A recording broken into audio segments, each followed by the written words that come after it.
بسم اللہ الحمد للہ والصلاة والسلام علی رسول اللہ وعلی آلہ وصحبہ اجمعین اما بعد فاعوذ باللہ من الشیطان الرجیم بسم اللہ الرحمن الرحیم رب اشرح لی صدری ویسر لی امری واحلل عقدۃ من لسانی یفقہوا قولی. السلام علیکم ورحمۃ اللہ وبرکاتہ. الحمدللہ جی، اللہ تعالیٰ کی توفیق سے آج ہم دوسرا جز جو ہے وہ ہم نے اس کی کچھ تلاوت سنی. آج تراویح کے سیشن میں اس کے بعد انشاءاللہ وہ آگے کنٹینیو بھی ہوگی. تو آج ہم سن رہے تھے جی سورہ البقرہ، اور سورہ البقرہ کے بارے میں کچھ اس کے جو فضائل ہیں پہلے میں آپ کے سامنے وہ بیان کر دیتا ہوں، اور پھر اس کی جو سینٹرل تھیمز میں سے ایک تھیم ہے اس کو انشاءاللہ آج ہم تھوڑی سی ٹائم کے اندر ڈسکس کریں گے. تو سب سے پہلی بات یہ سورہ البقرہ کے فضائل میں یہ ہے کہ جس گھر میں بھی سورہ البقرہ کی تلاوت کی جاتی ہے اس گھر سے شیاطین بھاگ جاتے ہیں. تو نبی کریم صلی اللہ علیہ وسلم کی صحیح حدیث میں یہ بات موجود ہے.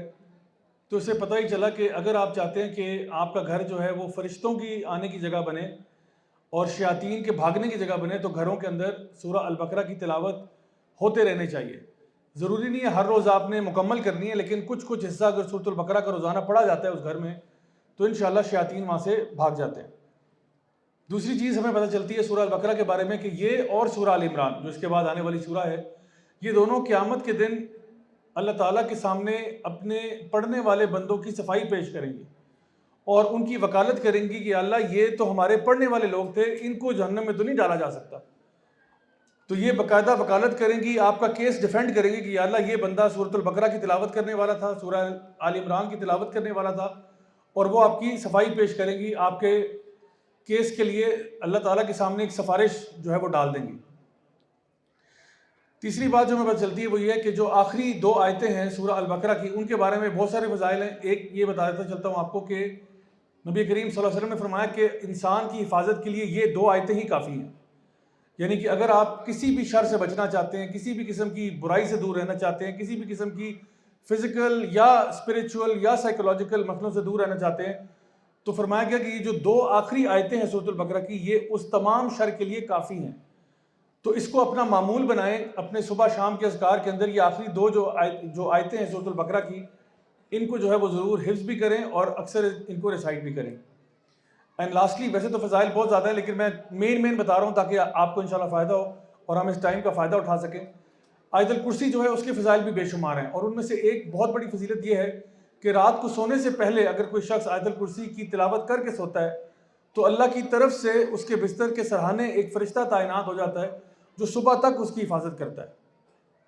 اور پھر ایک اور حدیث میں یہ بات بھی آتی ہے کہ جو شخص بھی اپنی فرض نمازوں کے بعد آیت الکرسی کی تلاوت کرتا ہے، وہ ایک نماز سے لے کے دوسری نماز تک اگر اس کا بیچ میں انتقال ہو گیا تو وہ جنتی شخص ہوگا. تو یہ ایک چھوٹی سی چیز ہے جو ہم اپنی لائف میں لے کے آ سکتے ہیں کہ ہر نماز کے بعد اس سے پہلے کہ ہم سلام پھیر کے اٹھ جائیں آیت الکرسی ضرور پڑھیں، کیونکہ اگر ایک نماز سے دوسری کے بیچ میں ہماری وفات بھی ہو جاتی ہے تو انشاءاللہ تعالی یہ نبی کریم صلی اللہ علیہ وسلم کی طرف سے بشارت ہے کہ یہ جنتی انسان ہوگا. سو یہ کچھ میں نے آپ کو ابھی سورۃ البقرہ کے فضائل بتائے ہیں. اللہ تعالیٰ ہم سب کو ان پر عمل کرنے کی توفیق عطا فرمائے. اچھا، اب جہاں تک بات ہے سورۃ البقرہ کی سینٹرل تھیم کی، تو وہ یہ سمجھ لیں کہ اللہ تعالیٰ جو ہے وہ ایک قوم بنی اسرائیل کا تذکرہ اس میں کر رہے ہیں. سورہ البقرہ میں بنی اسرائیل کا تذکرہ ہے اور سورہ آل عمران میں جو ہے وہ نصارہ کا تذکرہ ہے. تو جو ہم لوگوں نے ابھی سورہ فاتحہ میں کل ہم لوگوں نے پڑھا تھا غیر المغضوب علیہم ولا الضالین، تو اس کی تفسیر جو ہے بعض علماء بیان کرتے ہیں کہ مغضوب علیہم کی جو تفسیر ہے وہ سورہ البقرہ ہے، اور ضالین کی تفسیر جو ہے وہ سورہ آل عمران ہے. کہ آخر وہ جو مغضوب علیہم وہ کیسے اللہ کا غضب آیا ان کے اوپر. اچھے بھلے لوگ ہوتے تھے، اللہ تعالیٰ فرماتے ہیں کہ ہم نے ان پر فضیلت عطا فرمائی، ان پہ بڑا فضل و کرم کیا، لیکن پھر اللہ کا غضب کیسے ان پہ آ گیا. تو اللہ تعالیٰ جو ہے وہ جو یہ چوزن پیپل تھے بنی اسرائیل کے، ان کو فائر کیا جا رہا ہے اور ان کے بجائے ایک نئی قوم کو لایا جا رہا ہے جو کہ مسلمان ہیں. ویسے تو بنی اسرائیل بھی مسلمان ہی تھے، وہ اور بات ہے کہ انہوں نے اپنے دین کو مروڑ توڑ کے اتنا کوئی دور لے گئے کہ وہ یہود کہلانے لگے.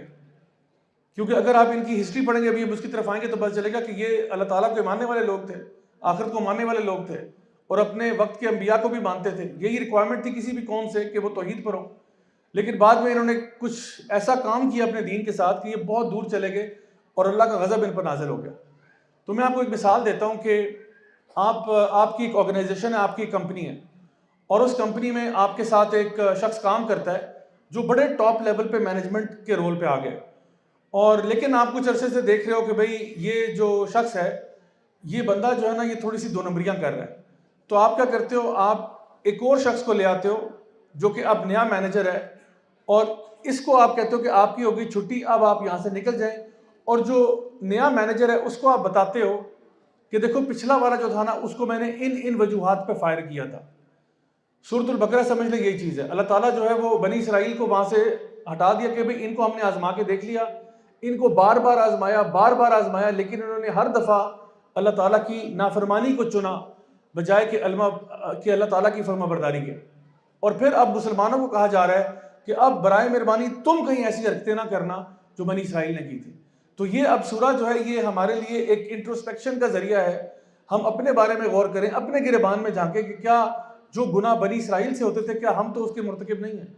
تو اصل میں یہ سورہ انالیسس ہے. مسلمان اپنا ذرا جائزہ لیں کہ ہم کتنے پانی میں ہیں.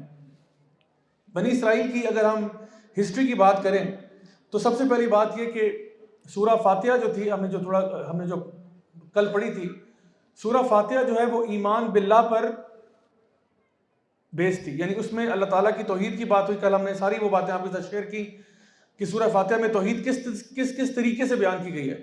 سورہ البقرہ جو ہے وہ ایمان بالرسول کے اوپر بیسڈ ہے کہ یہود جو تھے نا وہ یہ کہتے تھے کہ بھئی ہم تو اللہ کے بڑے چوزن لوگ ہیں، ہم تو اللہ کو مانتے ہیں اور جو بھی ہوگا ہمیں اللہ تعالیٰ نے جنت میں بھیج ہی دینا ہے.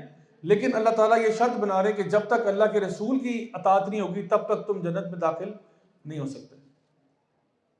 قل ان کنتم تحبون اللہ فاتبعونی یحببکم اللہ ویغفر لکم ذنوبکم. اگر تم کہتے ہو کہ تم اللہ سے محبت کرتے ہو تو کیا کرو، نبی کی اتباع کرو، پھر اللہ تم سے محبت کرے گا اور تمہارے گناہوں کو معاف کرے گا. تو صرف یہ کہہ دینا کہ جی ہم اللہ کو مانتے ہیں اور باقی کسی کو نہیں مانتے، اس طرح تمہارا معاملہ چلنے نہیں لگا. تو سب سے پہلی بات ہے کہ سورۃ البقرہ جو ہے وہ ایمان بالرسول صلی اللہ علیہ وسلم کے اوپر بیسڈ ہے.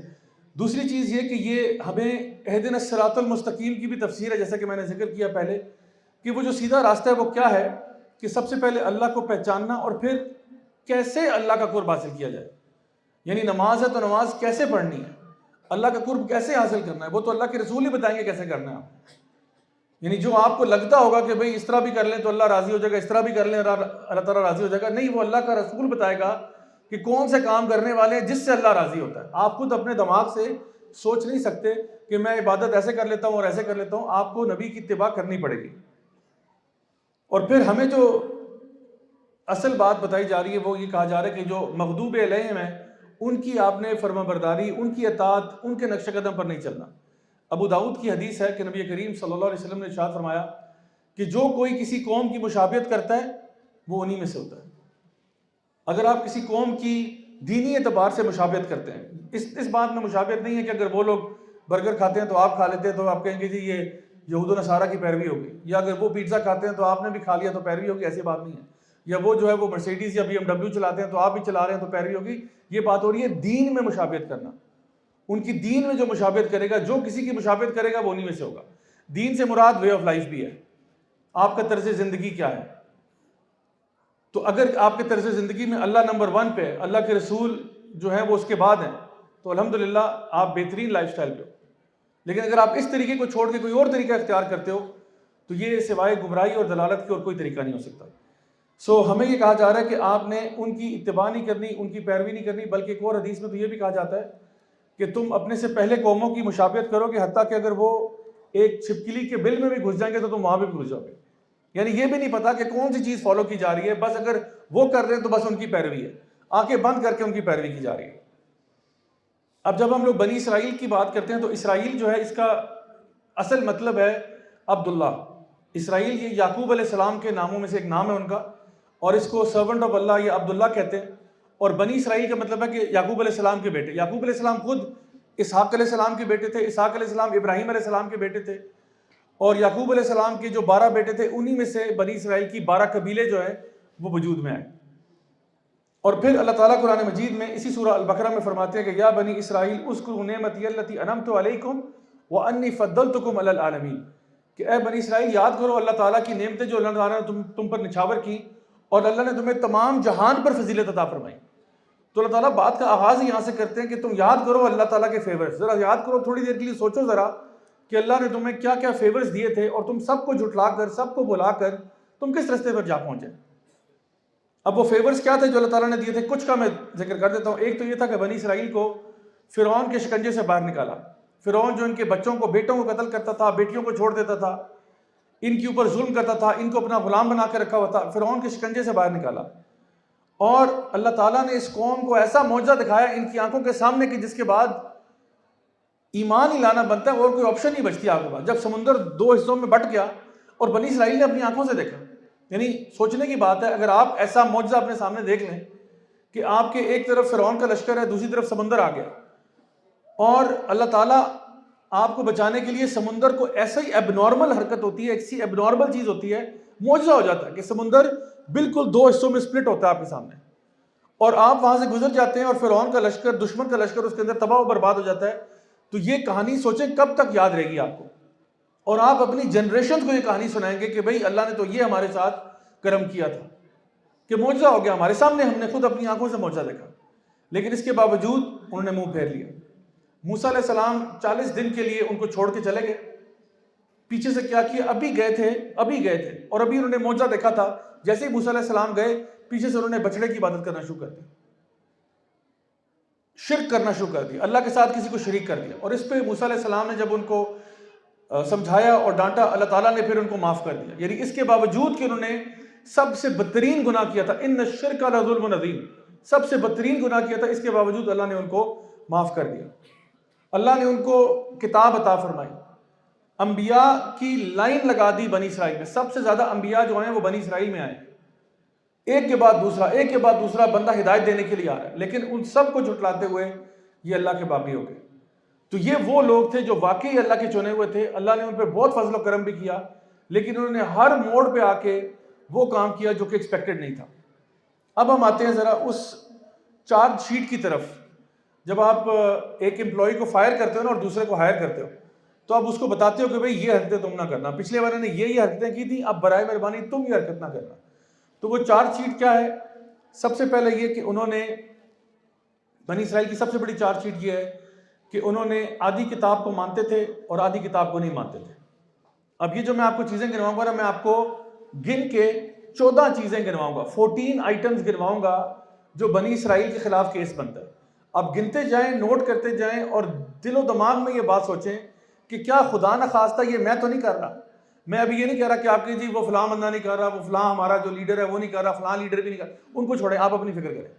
آپ یہ دیکھیں کہ میں تو نہیں کر رہا، کیونکہ اللہ تعالیٰ کیا فرماتے ہیں؟ ان اللہ لا یغیر ما بقوم حتی یغیر ما بانفسہم. اللہ اس قوم کی حالت اس وقت تک نہیں بدلتا جب تک وہ اپنی حالت نہیں بدلتا. آئی ایم شور یہ بھی باتیں آپ سنیں گے نا تو کسی کو اپنی پھپھو یاد آ رہی ہوں گی، کاش میری پھپھو آ جائی ہوتی. یہ ان کے سننے کی باتیں تھیں. کوئی کہہ رہا ہوگا کاش میری ساس آئی ہوتی. ان کو تو یہ سننا چاہیے تھا لازمی، کیونکہ جتنی باتیں بنی اسرائیل میں بتا رہی ہیں ساری کی ساری میری ساس میں موجود ہیں. تو اللہ کے بندو، اللہ نے چنا آپ کو، آپ کی ساس کو نہیں چنا، آپ کی پھپھو کو نہیں چنا، جتنی بھی وہ خراب ہیں جیسی بھی ہیں. اللہ نے آپ کو چنا کہ آپ آج آپ یہاں پہ آئیں اور بیٹھیں اور یہ سنیں. اور اللہ کو یہی مطلوب و مقصود تھا کہ کم از کم کسی اور کے پلے یہ بات پڑے نہ پڑے، آپ کے پلے پڑ جائے. پتہ نہیں اس کے پیچھے کیا حکمتیں ہیں، وہ اللہ بہتر جانتا ہے، اور آپ کے گھر کے حالات آپ ہی کو بہتر پتہ ہوں گے. لیکن اللہ تعالیٰ چاہتے تھے کہ آپ یہ سنیں. سب سے پہلی چیز یہ کہ بنی اسرائیل کیا کرتے تھے؟ آدھی کتاب کو مانتے تھے، آدھی کو نہیں مانتے تھے. میٹھا میٹھا ہپ ہپ کرتے تھے اور کوڑا کوڑا تھو تھو کر دیتے تھے. یعنی جو اپنی مرضی کی چیزیں ہیں وہ مان لیتے تھے، اور جو اپنی مرضی کی نہیں ہیں انہیں کہتے تھے چھوڑو یار، اس کی کوئی ضرورت نہیں ہے. اللہ تعالیٰ فرماتے ہیں کہ افتؤمنون ببعض الکتاب وتکفرون ببعض، کیا تم آدھی کتاب کو مانتے ہو اور آدھی کو کے اوپر انکار کر دیتے ہو؟ یعنی آدھی کتاب پر ایمان لاتے ہو، آدھی پر کفر کرتے ہو. جانتے نہیں ہو، تمہارے اندر عقل نہیں ہے، یہ کیا کر رہے ہو تم؟ تو یہ بنی اسرائیل کا شیوا تھا. اب کہیں خدا نہ خواستہ ہمارے ساتھ ایسا نہ ہو جائے کہ جب ہم قرآن مجید کی تلاوت کرتے ہیں، قرآن مجید کو پڑھتے ہیں، تو کچھ پورشنز ہمارے سامنے آئیں تو ہم کہیں ماشاءاللہ اللہ تعالیٰ نے کیا بات کہہ دی ہے، اور کچھ پورشنز آئیں تو ہم جلدی جلدی سے وہ چیپٹر سکپ کر دیں کہ یہ کہیں میرے گلے نہ پڑ جائے بات، یا کہیں ایسا نہ ہو کہ مجھے اس پر عمل کرنا پڑ جائے. تو اس لیے ہم یہ کہتے ہیں کہ ہم پورے کے پورے دین کو فالو کرتے ہیں، پورے کے پورے اسلام کو فالو کرتے ہیں، چاہے وہ چیز ہمیں مشکل لگے، گراں گزرے، جو بھی ہے، ہم نے پورے دین کو فالو کرنا ہے. دوسری جو چارٹ شیٹ ان پہ لگتی ہے وہ یہ ہے کہ وہ کہا کرتے تھے کہ ہم، یعنی وہ لوگ نا بڑے ٹیکنیکل بنا کرتے تھے. وہ کہتے تھے ہم لیٹر آف دا لا کو فالو کرتے ہیں. آپ کو پتہ ہے کوئی بھی قانون ہوتا ہے تو ہم کہتے ہیں letter of the law and spirit of the law. یعنی ایک قانونی تحریر ہوتی ہے، آپ کہتے ہیں جی یہ لکھا گیا ہے، اور پھر اس کی ایک اسپرٹ بھی ہوتی ہے. تو یہود و نصارہ کا ایک فرق بہت بڑا یہ بھی ہے کہ یہود کہتے تھے کہ ہم یار ٹیکنیکلی تو کوئی غلط کام نہیں کر رہے. دیکھو ٹیکنیکلی ہم نے غلط کچھ نہیں کیا، لیکن جو اسپرٹ تھی اس کو بھول جاتے تھے. اور نصارہ کا اپوزٹ ایٹیٹیوڈ تھا، وہ کہتے تھے ہم لوگ اسپرٹ کو فالو کر رہے ہیں نا، لیٹر کو فالو کرنا ضروری نہیں ہے. فار ایگزامپل نماز ہے. اب یہودی کا معاملہ یہ ہو سکتا ہے کہ وہ نماز بالکل جو عبادت کا طریقہ ہے وہ بالکل ایگزیکٹلی اسی طرح کر رہا ہے جس طرح کرنا چاہتا ہے، لیکن نماز کے دوران بزنس کر رہا ہے وہ، یعنی باقاعدہ طور پہ دیکھا جائے تو وہ نماز ہی پڑھ رہا ہے، لیٹر آف دا لا کو فالو کر رہا ہے، ایگزیکٹلی نماز اسی طرح پڑھ رہا ہے جیسے پڑھنے کا حکم تھا، لیکن نماز کے اندر خشوع غائب ہے. اچھا دوسری طرف جو عیسائی تھے وہ کیا کرتے تھے، وہ کہتے تھے خشوع بڑا ہے، لیکن نماز پڑھنے کا طریقہ بھی مجھے لیٹر فالو کرنے کی ضرورت نہیں ہے، میں کبھی کبھار ایسے بیٹھ کے اور اس طرح کر کے بھی نماز پڑھ لیتا ہوں، میں سوچتا ہوں، تدبر کرتا ہوں، اور یہی میری نماز ہوتی ہے. کیونکہ دیکھو خشوع تو بڑا تھا، میں اس طرح کر کے بیٹھا ہوا تھا، جب میں سائڈ پہ پہاڑ پہ لیٹا ہوا تھا، آسمان کو دیکھ رہا تھا، اور سبحان اللہ اسی طرح میری نماز ہوگی. تو برائے مہربانی طریقہ وہی ہوگا جو نبی کریم صلی اللہ علیہ وسلم کا طریقہ ہے. اس میں آپ نے قیام بھی کرنا ہے، رکوع بھی کرنا ہے، سجود بھی کرنا ہے، یہ سب کچھ موجود ہوگا اس میں. تو لیٹر اینڈ اسپرٹ دونوں کو فالو کرنا ہے.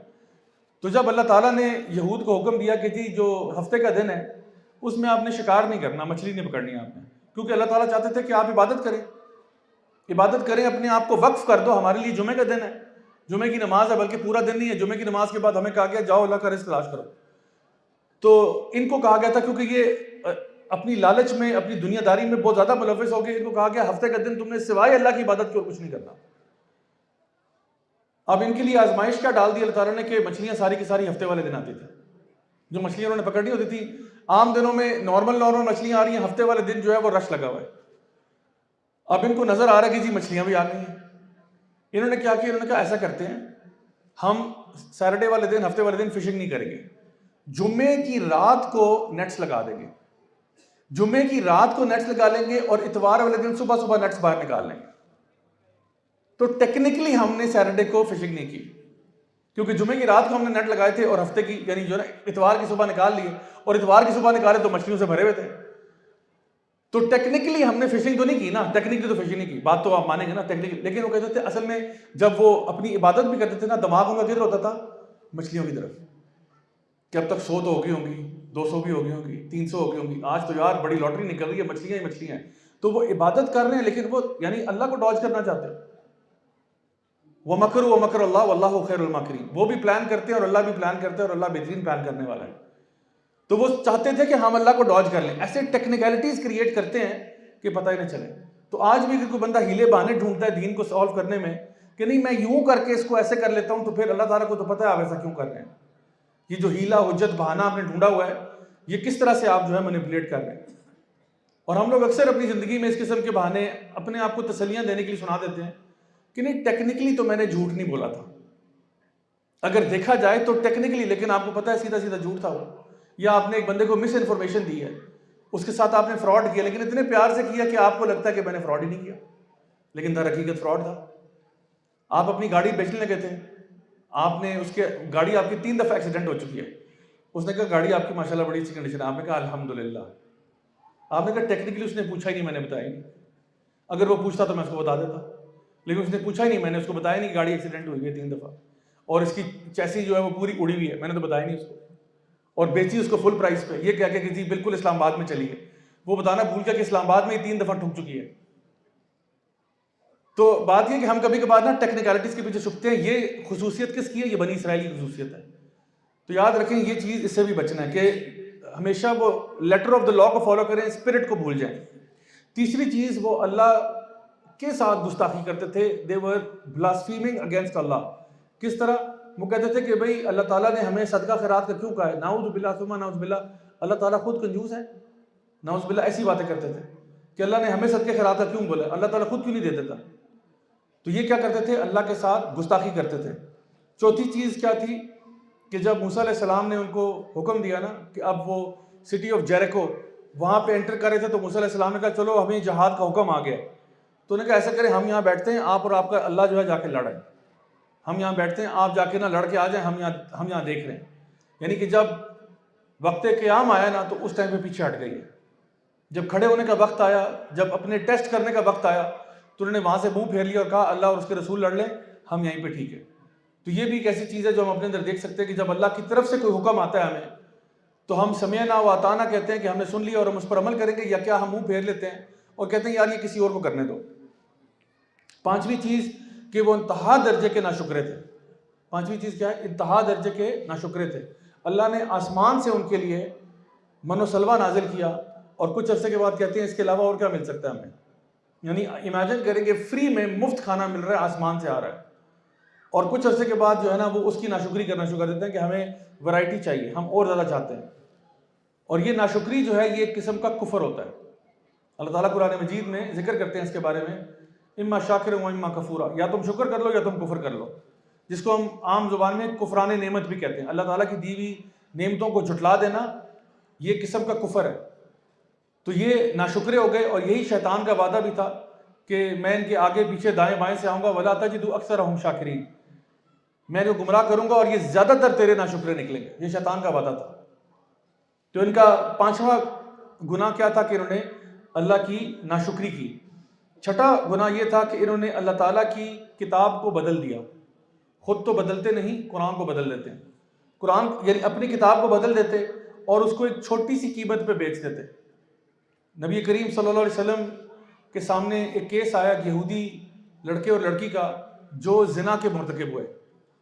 تو جب وہ کیس آیا تو کہا گیا کہ جی یا رسول اللہ آپ فیصلہ کریں۔ تو آپ نے کہا چونکہ یہ یہودی ہیں ان کے اوپر جوئش لا اپلائی ہوگا، ان کے اوپر ہم نے اسلامی قانون تو نافذ نہیں کرنا، ان کے اوپر جوئش لا لگے گا۔ اچھا، جوڈیزم کے اندر زنا کی سزا اور بھی زیادہ سخت ہے، اور یہی ہے کہ ان کو سنسار کر دیا جائے اور ان کو مارا جائے۔ تو انہوں نے کہا جی کتاب لے کے آئے، تورا لے کے آئے۔ تو ایک یہودی جو رہبائے تھے وہ آئے، ان کو کہا جی پڑھیں کیا سزا بنتی ہے ان کی۔ تو انہوں نے پڑھنا شروع کیا، تو اس نے کیا ایک صفحے پہ ہاتھ رکھ دیا اور پڑھتا گیا کہ نہیں بس وہ اللہ، اور اگر وہ اللہ کے آگے شکر کر لیں اور اللہ سے گناہوں کی معافی مانگ لیں تو اللہ یقیناً بہت معاف کرنے والا ہے۔ بند کر دی کتاب۔ تو عبداللہ بن سلام جو یہودی ہوا کرتے تھے، اسلام قبول کیا تھا اور خود بہت بڑے رہبائے تھے، خود بہت بڑے یہودی عالم ہوا کرتے تھے۔ انہوں نے کہا یا رسول اللہ ان کو یہ کہیں کہ جہاں پہ جس صفحے پہ ہاتھ رکھا تھا اس ہاتھ کو اٹھا کے وہاں سے پڑھنے کا لکھا ہوا۔ تو جب اس نے وہاں سے پڑھا تو وہی سخت سزا جو تھی وہ سامنے آ گئی۔ تو یہ ایسے تھے کہ یہ اپنے موقع کی مناسبت سے دین کو بدل دیتے تھے، جب ان کا موڈ ہوتا دین بدل دیتے۔ تو یہ ان کی دو نمبری تھی اور یہ دنیا داری تھی ان کی کہ جس کی وجہ سے وہ بہت گمراہ ہوئے۔ اور جب ان کو پوچھا جاتا کہ بھائی کیا تمہیں اللہ کا خوف نہیں ہے، تو کہتے تھے دیکھو بات یہ ہے کہ خوف تو ہے، تو جہنم میں چلے بھی جائیں گے لیکن کتنا عرصے کے لیے جائیں گے، کتنے عرصے کے لیے چلے جائیں گے، 2 دن 3 دن 4 دن، اس کے بعد آنا تو جنت میں ہی ہے نا، کیوں؟ کیونکہ ہم تو اللہ کے چنے ہوئے لوگ، تو ٹینشن نہیں ہے۔ یہ ان کا رویہ تھا۔ ہم نے یہ دیکھنا کہیں ہمارا یہ رویہ نہ ہو جائے کہ ہم کہیں یار مسلمان ہیں نا، کلمہ گو ہیں، چلو یار جہنم میں جائیں گے، 8-10 دن گزار لیں گے، مہینہ گزار لیں گے، اس کے بعد آنا تو جنت میں ہی ہے، کلمہ گو ہیں۔ اگر اگین یہ پلان کریں گے تو پھر اللہ بہتر پلان کرنے والا ہے۔ ہو سکتا ہے آپ جہنم میں جا کے کبھی بھی واپس نہ آئیں۔ اور چلیں جہنم میں اگر ایک انسان جا رہا ہے، ایک دن کے لیے بھی جا رہا ہے، کیا پتہ ہے جہنم کیا ہوتی ہے؟ جہنم کی آگ کے بارے میں پتہ ہے کتنی سخت ہوتی ہے؟ جہنم کی خوراک کے بارے میں پتہ ہے کتنی وہ عجیب و غریب خوراک ہے؟ یعنی 1 سیکنڈ، میں اپنی بات کرتا ہوں، میں تو 1 سیکنڈ جہنم میں برداشت نہیں کر سکتا، 1 دن تو دور کی بات ہے، 1 ہفتہ، 1 مہینہ، 1 سال تو دور کی بات ہے۔ تو یہ اپنے آپ کو اس تسلی میں بیٹھے ہوئے تھے کہ کوئی بات نہیں، تھوڑے بہت دن گزار بھی لیں گے، یہ جو قرآن کے ساتھ یا اپنی کتاب کے ساتھ جو تحریف کر رہے ہیں، کوئی بات نہیں یار، تھوڑا سا ٹائم گزار لیں گے، اس کے بعد آنا جنت نہیں ہے۔ یہ ان کی خوش فہمی تھی۔ 7واں ٹرائل ان پہ یہ بنتا ہے، 7واں کیس ان پہ یہ بنتا ہے کہ یہ ان میں سے اللہ تعالیٰ فرماتے ہیں امیون تھے۔ امیون ہوتے ہیں یعنی جو پڑھا لکھا نہیں ہوتا، جو لکھنا پڑھنا نہیں جانتا۔ تو اللہ تعالیٰ فرماتے ہیں حالانکہ یہ تو اہل کتاب تھے، ویسے تو یہ پڑھے لکھے لوگ تھے، لیکن اللہ تعالیٰ کیوں کہہ رہے ہیں کہ ان کو پڑھنا لکھنا نہیں آتا؟ یعنی اللہ تعالیٰ فرما رہے ہیں کہ یہ امیون تھے، یہ اللہ کی کتاب نہیں جانتے تھے۔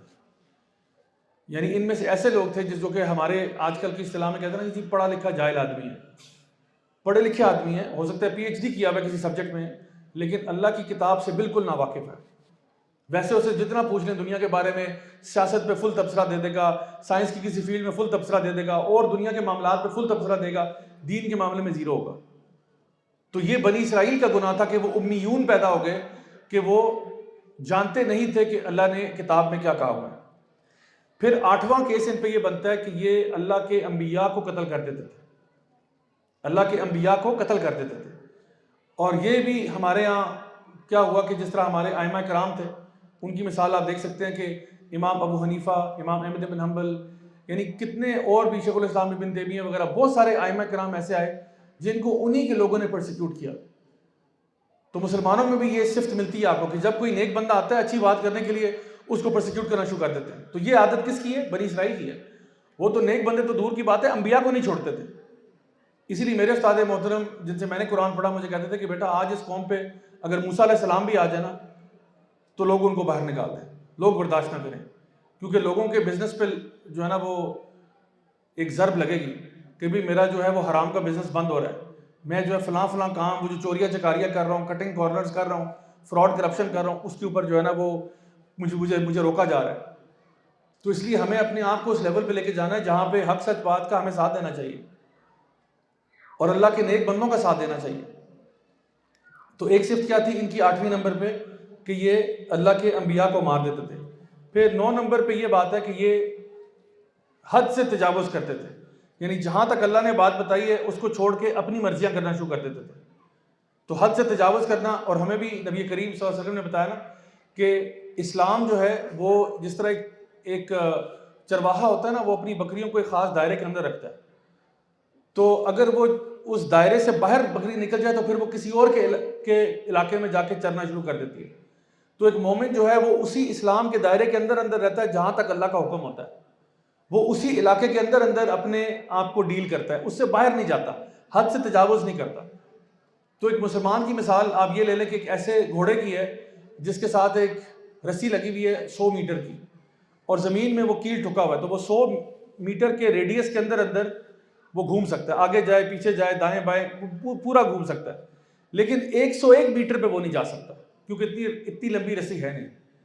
تو وہ اس دائرے کے اندر رہتا ہے. ہمارے لیے بھی ایک دائرہ اسلام ہے، اس اسلام کے دائرے کے اندر رہنا ہے. آپ نے حلال اور حرام کا جو معاملہ ہے وہ اسی کے اندر ہی ہے، اس سے باہر نہیں جا سکتے. آپ باہر چلے گئے تو پھر سمجھے کام خراب ہو گیا. تو یہ لوگ کیا کرتے تھے؟ یہ حد سے تجاوز کرتے تھے، اللہ تعالیٰ کی بتائی ہوئی حدود جو ہیں ان کو کراس کر جاتے تھے. 10ویں نمبر کے اوپر ان کے اوپر چارٹ شیٹ یہ ہے کہ وہ کہتے تھے کہ ہمارے دل جو ہیں ان پہ تو غلاف چڑھے ہوئے ہیں، یعنی کہ تمہاری باتیں ہمیں فائدہ نہیں دیتی، ہمیں آلریڈی پتہ ہے ہم کون ہیں، ہم کمفرٹیبل ہیں اس فیکٹ میں کہ جی ہم بنی اسرائیل ہیں، ہم اللہ کے چنے ہوئے ہیں، تمہاری باتیں ہم پہ اثر نہیں دیتی، ہمارے دلوں پہ خول چڑھے ہوئے ہیں اور ہم کسی کی بات نہیں سنتے، ہم تمہاری بات پہ کا بالکل اثر بھی نہیں لیں گے. یعنی اپنے آپ کو اتنا تکبر آ جانا کہ کہنا کہ میں کچھ سننا بھی نہیں چاہتا. اور آج بھی شاید ایسے لوگ ہوں جن کو آپ کہیں کہ بھائی کہیں پہ درس قرآن ہو رہا ہے، کہیں پہ قرآن کلاس ہو رہی ہے، آپ آج کہتے ہیں یار مجھے پہلے سب کچھ پتہ ہے، مجھے پہلے سب کچھ پتہ ہے. ایک صاحب سے میں ملا تو مجھے کہتے ہیں کہ میں نے ویسے گپ شپ لگ رہی تو مجھے کہتے ہیں کہ الحمدللہ میں نے پوری صحیح بخاری پڑھی ہوئی ہے. میں نے کہا بڑی اچھی بات ہے ماشاءاللہ، آپ جس فیلڈ میں ہیں لیکن آپ صحیح بخاری آپ نے پوری پڑھی ہوئی ہے. تو ویسے میں نے ذکر کیا، میں نے کہا آپ نماز کہاں پڑھتے ہیں؟ کہتے ہیں میں نماز نہیں پڑھتا. تو مجھے خیال آیا کہ صحیح بخاری پوری پڑھ کے آپ کو یہ سمجھ نہیں آیا کہ نماز پڑھنا فرض ہے آپ کا. قرآن مجید تو کہتے ہیں پہلے سے پڑھ رکھا ہے، تو صحیح بخاری بھی میں نے ختم کر دی. تو یہ کیسے ہو سکتا ہے کہ آپ نے سب کچھ بھی پڑھا ہوا ہے لیکن آپ کو عمل کی جب بات آتی ہے تو عمل زیرو ہے؟ یہ کیسے ہو سکتا ہے؟ حالانکہ نماز تو وہ چیز ہے جہاں پہ نبی کریم صلی اللہ علیہ وسلم نے فرمایا تھا کہ ہمارے میں اور کفار میں فرق یہ ہے کہ ہم نماز پڑھتے ہیں وہ نہیں پڑھتے. پوری بخاری پڑھ لی، آپ کو یہ سمجھ میں نہیں آیا کہ نماز فرض ہے. یہ بات کہ قیامت کے دن پہلا سوال نماز کا ہوگا، یہ آپ کو نہیں سمجھ آئی بات. تو کبھی کبھار ایسا ہوتا ہے کہ لوگ کہتے ہیں یار ہمیں پہلے ہی بہت کچھ پتہ ہے اور پھر وہ عمل کرنے کی طرف نہیں آتا. یہ بھی بنی اسرائیل کی ایک صفت تھی. 11ویں نمبر کے اوپر ان کو یہ کہا گیا تھا کہ تم نے اللہ کی کتاب کو تھام کے رکھنا ہے اور اس کو دوسروں تک پہنچانا ہے. انہوں نے کیا کیا؟ انہوں نے اپنا منہ پھیر لیا اور یہ خود بدترین مخلوق بن گئے. یعنی بجائے یہ کہ دنیا والوں کو یہ پیغام دیتے، لوگوں تک خیر کی بات پہنچاتے، یہ خود خراب ہو گئے. اور یہ میں سمجھتا ہوں شاید ہمارے اوپر کہیں فٹ نہ ہو جائے. ہمیں بھی یہی کہا گیا تھا کہ آپ نے یہ پیغام دنیا تک پہنچانا ہے. کنتم خیر امۃ اخرجت للناس تأمرون بالمعروف وتنہون عن المنکر وتؤمنون باللہ. تم بہترین امت ہو جو لوگوں کے لیے بھیجا گیا. کیوں؟ کیونکہ تم نیکی کا حکم دیتے ہو، برائی سے روکتے ہو اور اللہ پر ایمان لاتے ہو. تو نیکی کا حکم دینا، برائی سے روکنا تو دور کی بات ہے. ہمارے اپنے اعمال ایسے ہو گئے کہ شاید کافر بھی ہمیں دیکھ کے سوچتا ہوگا کہ بھئی میں مسلمان بنوں تو کیوں بنوں، کہ اگر میں بن گیا تو میں تو ان جیسا ہو جاؤں گا. اور ہمارے جو بھی واقعات ہیں کرپشن کے اور اس کے سارے مشہور ہیں. ہمارا اصل کام کیا تھا؟ خود نیکی پر آنا اور اس کی تعلیم لوگوں کو دینا. تو یہ بنی اسرائیل کا بھی سب سے بڑا مسئلہ یہ تھا کہ جن کو حکم کیا دیا گیا تھا وہ خود کرپٹ ہو گئے، خود خراب ہو گئے اور خود ہیلے بہانے اور حجتیں ڈھونڈنا شروع ہو گئے. 12ویں نمبر کے اوپر ان کا گناہ کیا تھا کہ انہوں نے دنیا کی زندگی کو ترجیح دے دی آخرت کے اوپر. ہر چیز میں اپنا دین بھی بیچ دیتے, دنیا کی محبت میں عارضی دنیا کو دیکھ رہے ہیں, آخرت کو نہیں دیکھ رہے. اپنا بزنس, اپنی جاب, اس کو پرائرٹی بنایا ہوا ہے, اور دین کو سیکنڈ, تھرڈ, فورتھ, ففتھ یا آخری پرائرٹی پہ رکھا ہوا ہے. اور اگین یہ وہ چیز ہے جو شاید ہمارے اوپر بھی فٹ آ جاتی ہو کہ کبھی کبھار ایسا ہوتا ہے کہ ہم نے اللہ کو پرائرٹی نہیں بنایا ہوتا ہماری لائف میں. ہم کہتے ہیں جی اللہ اکبر, اللہ سب سے بڑا ہے. سوال یہ, کیا واقعی اللہ سب سے بڑا ہے؟ کیا اللہ آپ کی زندگی میں سب سے بڑا ہے؟ کیا آپ کے بزنس سے, آپ کی فیملی سے, آپ کے بال بچے سے سب سے بڑا اللہ ہی ہے؟ یا کیا کوئی اور چیز ہے جو اللہ سے نعوذ باللہ اوپر چلی گئی ہے؟ تو اس کا خیال رکھنا ہے کہ کہیں ایسا نہ ہو کہ ہم بھی بنی اسرائیل کے رستے پر چل پڑیں. 13ویں نمبر پر ان کی اوپر چارج شیٹ کیا ہے کہ انہوں نے اپنے انبیاء کی قبروں کو عبادت کی جگہ بنا دیا. نبی کریم صلی اللہ علیہ وسلم کی حدیث سے آپ نے فرمایا اللہ کی لعنت ہو یہود و نصارہ پہ. اور یہ آپ نے کب کہا؟ جب آپ دنیا سے رخصت ہونے والے تھے. اس ٹائم پہ سوچیں, اس ٹائم پہ بندہ کیا باتیں کرتا ہے, سوچیں ذرا. ایک انسان کو پتہ ہے کہ وہ دنیا سے جا رہا ہے, اور اس ٹائم پر وہ یہ بات فرما رہے ہیں کہ اللہ کی لعنت ہو یہود و نصارہ پہ کہ انہوں نے اپنے انبیاء کی قبروں کو عبادت کی جگہ بنا دیا. اور آپ اپنی امت کو سبق دے رہے تھے کہ وہ نہ کرنا جو انہوں نے کیا, یہ کام نہ کرنا. تو آج شاید انبیاء کو چھوڑ کے ہم نے نیک بندوں کی قبروں کو بھی نہیں چھوڑا. وہ تو اللہ کا کرم ہے کہ بہت ساری انبیاء کی قبروں کا ہمیں پتہ ہی نہیں ہے وہ کہاں ہیں, ورنہ ادھر بھی کچھ نہ کچھ ہو رہا ہوتا آج. تو لوگ تو بلکہ یہاں سے آپ تھوڑے سے فاصلے پہ چلے جائیں, ایبٹ آباد کے علاقے میں, جو لوگ ایبٹ آباد کے ان کو پتا ہوگا, وہاں پہ ایک جگہ اس کا نام ہے کھوتا قبر. وہاں پہ کیا ہے, کسی کھوتے کی قبر ہے جس کو لوگ سمجھتے ہیں کہ بڑے تبرک کی جگہ. ایک گدھے کی قبر ہے جس کو لوگ سمجھتے ہیں بڑے تبرک کی جگہ. تو وہاں پہ جا کے میں نے ویسے کچھ لوگوں سے انٹرویو لیا, میں نے کہا جی کدھر ہے کھوتا قبر؟ انہوں نے کہا یہاں سے ادھر جائیں, یہاں سے لیفٹ رائٹ ہو جائیں, ادھر مل جائے. میں نے کہا ادھر کیا ہوا؟ الحمدللہ مجھے اس بات کی خوشی تھی کہ بہت سارے لوگوں نے کہا کہ نہیں جی وہ تو بہت شرک والی جگہ ہے. تو اس سے مجھے تھوڑی خوشی ہوئی کہ الحمدللہ جو لوکل لوگ تھے اکثر جن سے میں نے بات کی کم از کم ان کو پتا تھا کہ یہ جگہ جانے والی نہیں ہے, کہ جی کوئی اللہ کے ولی تھے, ان کا کھوتا جو تھا وہ یہاں مر گیا, اس کی قبر بنا دی, اور اب لوگ کہتے ہیں جی اس کے وسیلے سے اللہ سے مانگتے ہیں. یعنی یہ انسان کی جہالت کا عالم ہوتا ہے کہ انسان ولی کو, نبی کو تو دور کی بات ہے, جانوروں کو بھی نہیں چھوڑتا. تو یہ ان کا طریقہ کار ہوا کرتا تھا کہ یہ اپنے انبیاء کی قبروں کو عبادت کی جگہ بنا لیتے. اور آخری چیز یہ ہے کہ یہ لوگ کہتے تھے کہ ہم لوگ اللہ کے چنے ہوئے لوگ ہیں اور جنت ہمارا ٹھکانہ ہے, اور کچھ بھی اب ہمیں آپ نہیں سکھا سکتے, کچھ بھی آپ ہمیں اب نہیں پڑھا سکتے, ہم تو اللہ کے بندے ہیں, ہم تو جنتی لوگ ہیں. تو اللہ تعالیٰ نے آیات نازل کی کہ پھر اے نبی ان کو کہہ دیجئے کہ پھر اگر یہ اتنے ہی اللہ کے بندے ہیں تو موت کی تمنا کریں. لیکن یہ کبھی موت کی تمنا نہیں کریں گے, کیونکہ ان کو پتہ ہے کہ انہوں نے کیا اعمال کیے ہوئے ہیں. یعنی سوچنے والی بات ہے نا, اگر آپ کو یقین ہو اس بات کا, جیسا کہ بنی اسرائیل دعویٰ کرتے تھے کہ ہمیں یقین ہے کہ ہم جنتی ہیں, ہمیں یقین ہے کہ ہم جنتی ہیں, تو پھر آپ دنیا میں کیا کرو؟ اللہ سے کہو یا اللہ مجھے موت دے, جنت میں جاؤ. دنیا میں کیا خواری کاٹ رہے ہو؟ جنت پتہ ہے جنت کیا ہوتی ہے, جنت کتنی عظیم ہے, کتنی عالی شان ہے. تم دنیا میں کیا کر رہے ہو؟ جس بندے کو پتہ چل جائے جنت کیسی ہے, وہ کہے یا اللہ مجھے ابھی اٹھا لے, اسی وقت اٹھا لے, میں ایک سیکنڈ بھی اس ادنا سی دنیا میں ٹائم نہیں گزارنا چاہتا, مجھے اٹھاتا کہ میری عیاشیوں والا معاملہ شروع ہو. یعنی آپ امیجن کریں جو بچہ فائنل ایگزام دے رہا ہے, فائنل ایگزام میں پھنسا ہوا ہے, وہ فائنل ایگزام دینا پسند کرے گا یا وہ جو آخری دن جب فائنل ایگزام ختم ہو جاتے ہیں اور آگے عیاشیاں شروع ہوتی ہیں اس دن میں جانا چاہے گا؟ کون کہے گا جی مجھے مزید جو نا رگڑا لگائیں, میں مزید فائنل ایگزام کی تیاری کروں, سٹریس لوں, ٹینشن لوں, انگزائٹی لوں, پینک اٹیک مجھے ہو رہے ہو, کیوں لوں میں کیوں اس امتحان میں پھنسوں جب مجھے آلریڈی آفر مل رہی ہے کہ بھائی آپ ایک سیکنڈ میں موت کی تمنا کریں تو آپ وہ سارا چیپٹر سکپ کر کے آخری ڈے آ جائیں ایگزام کے اوپر, جب آخری دن ہوتا ہے پیپر ختم ہو گیا عیاشیاں کریں. لیکن اللہ تعالیٰ خود فرماتے ہیں یہ کبھی موت کی تمنا نہیں کریں گے, کیونکہ ان کو پتہ ہے کہ انہوں نے کیا اعمال آگے بھیجے ہوئے ہیں, ان کو پتہ ہے سب کچھ. اوپر سے ڈرامے بہت کرتے ہیں کہ جی ہم تو بس اللہ کے چنے ہوئے ہیں, اندر سے ان کو پتہ ہے کتنے یہ اللہ کے بندے ہیں. تو یہ 14 نکاتی ایجنڈا ہے ان کے خلاف, 4 چیز جو ہے جو بنی اسرائیل کی ہے. آخر میں صرف 2 چیزیں بیان کر کے میں اپنی بات کو اختتام پہ لے کے آؤں گا. وہ یہ کہ اللہ تعالیٰ نے اس کا اینٹیڈوٹ بھی دے دیا, اسی سورہ میں اینٹیڈوٹ بھی ہے. اینٹیڈوٹ کیا ہے؟ سب سے پہلی چیز اللہ تعالیٰ فرماتے ہیں کہ والذین آمنوا اشد حبا للہ. ابھی قاری صاحب نے تلاوت بھی کی تھی تھوڑی دیر پہلے اس کی, والذین آمنوا اشد حبا للہ. سب سے پہلی بات یہ, اللہ کی محبت میں ایمان والے جو ہیں وہ شدید ہوتے ہیں. سو اپنی زندگی میں اللہ کو نمبر 1 پہ رکھو. کچھ کر لوں گا میں, نقصان اٹھا لوں گا میں, کچھ لے لوں گا, لیکن اللہ کو نیچے لے کے نہیں آؤں گا, میں اللہ کو ہمیشہ ٹاپ پرائرٹی پہ رکھوں گا اپنی لائف میں. اللہ کی نافرمانی نہیں کروں گا.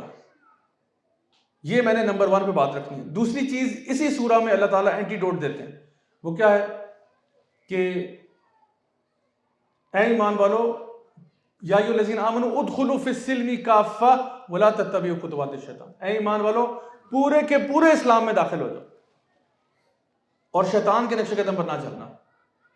یعنی ہم ارادہ اور نیت یہ کریں کہ میں نے پورا کا پورا اسلام میں اترنا ہے، سر سے لے کے پاؤں تک. ایک انسان اگر سوئمنگ پول میں چھلانگ مار دیتا ہے ڈیپ اینڈ میں تو وہ پورا کا پورا پانی کے اندر سبمرج ہو جاتا ہے، تھوڑی دیر کے لیے پھر وہ واپس آتا ہے. تو بالکل اسی طرح سے ہم یہ کہتے ہیں کہ پورے کے پورے اسلام میں اترنا ہے. ادخلوا فی السلم کافہ، پورے کے پورے اسلام میں اتر جاؤ. اور اللہ تعالیٰ جب منافقین کا ذکر کرتے ہیں تو بیان کرتے ہیں کہ منافقین بھی اللہ کو یاد کرتے ہیں لیکن بہت تھوڑا کرتے ہیں، ایسے جیسے کنارے کنارے پر چل رہے ہیں. یعنی منافق کی مثال یوں ہے کہ سوئمنگ پول میں صرف اس نے اپنے پاؤں ڈالے ہوئے ہیں، یا سوئمنگ پول کے کنارے کنارے پہ بس چل رہا ہے، ہلکے ہلکے پاؤں گیلے ہو رہے ہیں، بس اتنا ہی ٹھیک ہے. لیکن جو ایمان والے ہیں وہ پورے کے پورے اسلام میں اتر جاتے ہیں. میں یہ بات تسلیم کر سکتا ہوں کہ ہم لوگ سارے کے سارے ورک ان پروگریس ہیں، کوئی بھی پرفیکٹ نہیں ہے. ہم سے غلطیاں بھی ہوتی ہیں، کوتاہیاں ہو جاتی ہیں، گناہ ہو جاتے ہیں. اور ہو سکتا ہے کہ ہم نے اپنے جو گولز بنائے ہوئے ہیں یا اپنا جو ایک مشن رکھا ہوا ہے لائف میں کیا ہے میں نے یہاں تک پہنچنا ہے، اس جرنی میں ابھی ہم تھوڑا پیچھے ہیں. مسئلہ نہیں ہے. مسئلہ تب ہے جب آپ یہ سوچ لو کہ یار میں تو پورا اترنا چاہتا ہی نہیں، میں نے تھوڑی مولوی بننا ہے، میں نے تھوڑی اللہ اللہ کرنی. یار وہ تو مولویوں کا کام ہے. یہ کام مولویوں کا نہیں ہے، یہ ہر مسلمان کا کام ہے. دین پر چلنا، اللہ تعالیٰ کی فرما برداری کرنا، گناہوں سے بچنا، یہ ہر مسلمان کے لیے ضروری ہے. یہ نہیں کہ صرف مولوی یہ کام کریں گے، نہیں، یہ ہر کسی نے کرنا ہے. 5 وقت کا نمازی ہونا آپ کو کوئی بہت زیادہ نیک نہیں بنا دیتا. 5 وقت کا نمازی ہونا صرف آپ کو مسلمان بناتا ہے. لوگ کہتے ہیں عام طور پہ جی وہ اتنا نیک ہے، اتنا نیک ہے، 5 وقت کا نمازی ہے، 5 وقت کا. پتہ ہے یار وہ نیک نہیں ہوا، وہ صرف مسلمان ہوا ہے. ابھی نیکی تو ہوگی، ابھی تو ابتدائی عشق کا ہوتا ہے کیا، آگے آگے دیکھیے ہوتا ہے کیا. یہ تو آگے تو سیکریفائس کرو گے دین میں تو پتہ چلے گا کہ آپ کتنے پانی میں ہیں. تو ہمارا جو ارادہ اور نیت ہونا چاہیے وہ یہ کہ میں اپنے آپ کو پورا کا پورا اسلام میں دیکھنا چاہتا ہوں. چاہے ابھی مجھ سے غلطیاں ہو رہی ہیں، کوتاہیاں ہو رہی ہیں، لیکن خدائی قسم میں نے چھوڑنا ہے ان کو. میں نے ان کو ہمیشہ ساتھ نہیں رکھنا. میرے پاس ایک پلان آف ایکشن ہے. انشاءاللہ اس رمضان کے مہینے میں تو نیت کریں کہ 2-3 تو میں نے چھوڑنی ہیں چیزیں. 2 چیزیں میں آج کا ہوم ورک دیتا ہوں. 2 چیزیں سوچیں آج کے لیے. 2 چیزیں جو میں نے زندگی میں سے ایلیمینیٹ کرنی ہے اپنی، اور 2 چیزیں جو میں نے ایڈ کرنی ہے. ایلیمینیٹ کرنے والی چیزیں مثال کے طور پہ آپ کہتے ہو جی میرے دل میں بغض بہت زیادہ ہے، یا مجھے کینہ میں بہت پالتا ہوں لوگوں کا، یا مجھے حسد بہت ہوتا ہے، یا مجھے حب الدنیا بہت زیادہ ہے، حب المال بہت زیادہ ہے، یا یہ کہ مجھے غصہ بہت زیادہ آتا ہے، یا یہ کہ میں صبر کا دامن چھوڑ دیتا ہوں اکثر سچویشن میں. تو اپنے اندر کی کچھ چیزیں آئیڈینٹیفائی کریں. یا پھر یہ کہ شاید مجھے جو ہے وہ میں نے کچھ اپنے خونی میرے رشتے ہیں ان سے میں نے تعلق توڑا ہوا ہے، تو مجھے ان کے ساتھ نبھانا چاہیے. میرے بلڈ ریلیشنز ہیں. اور ایڈ کرنے والی چیزیں کیا ہیں؟ آپ کہیں کہ شاید میں قرآن زیادہ نہیں پڑھتا، مجھے قرآن تھوڑا زیادہ پڑھنا چاہیے. میں روز کی 1 آدھ آیت پڑھتا ہوں، تو چلو میں باقاعدگی سے انشاءاللہ آدھا پیج روز پڑھا کروں گا ترجمے کے ساتھ، اور 5 منٹ اس پہ غور و فکر کروں گا. یا میں نماز فرض پڑھ کے بس چھٹی کر دیتا ہوں، تو میں انشاءاللہ کوشش کروں گا آہستہ آہستہ سنتوں اور نوافل میں اضافہ کروں. میں اکثر نماز کے بعد نماز پڑھ کے بھاگ جاتا ہوں. میں ٹائم لگاؤں گا ذکر اذکار کرنے میں 5 منٹ، صرف 5 منٹ، زیادہ نہیں، 2 منٹ، 1 منٹ، چلو 1 منٹ کر لو، لیکن کہیں شروع کرو. تو پھر آپ دیکھیں گے کہ رمضان سے پہلے آپ کیا تھے اور رمضان کے بعد آپ کیا ہیں، آپ کے اندر ایک فرق ہے. یہی اللہ تعالیٰ چاہتے تھے. تو as long as you are a work in progress, this is what Allah wants. as long as آپ بہتر ہو رہے ہیں، یہ اللہ تعالیٰ کو چاہیے تھا، بجائے اس بات کے کہ آپ کے ہم تو وہی ہیں جو ہم ہیں اور اسی طرح میں زندگی گزاروں گا، مجھے کسی کی فکر پرواہ نہیں ہے. یہ ایٹیٹیوڈ اللہ کو بالکل پسند نہیں ہے کہ انسان اپنے تئیں جو ہے وہ بالکل سیٹسفائی ہو کے بیٹھ جائے کہ مجھے چینج ہونے کی ضرورت ہی نہیں ہے. تو میری دعا ہے کہ اللہ تعالیٰ ہم سب کو نیک اعمال کرنے کی توفیق عطا فرمائے. اللہ تعالیٰ ہمارے دلوں کو، ہمارے گھروں کو قرآن کے نور سے منور فرمائے اور ہمیں اپنے نیک بندوں میں شامل کرے، اپنے انبیاء، صدیقین، شہداء، صالحین میں. اللہ تعالیٰ ہم سب سے راضی ہو اور ہم سب کو دنیا میں بھی خیر عطا فرمائے اور آخرت میں جنت الفردوس میں اعلیٰ مقام نصیب فرمائے. جزاکم اللہ خیرا. والسلام علیکم ورحمۃ اللہ وبرکاتہ.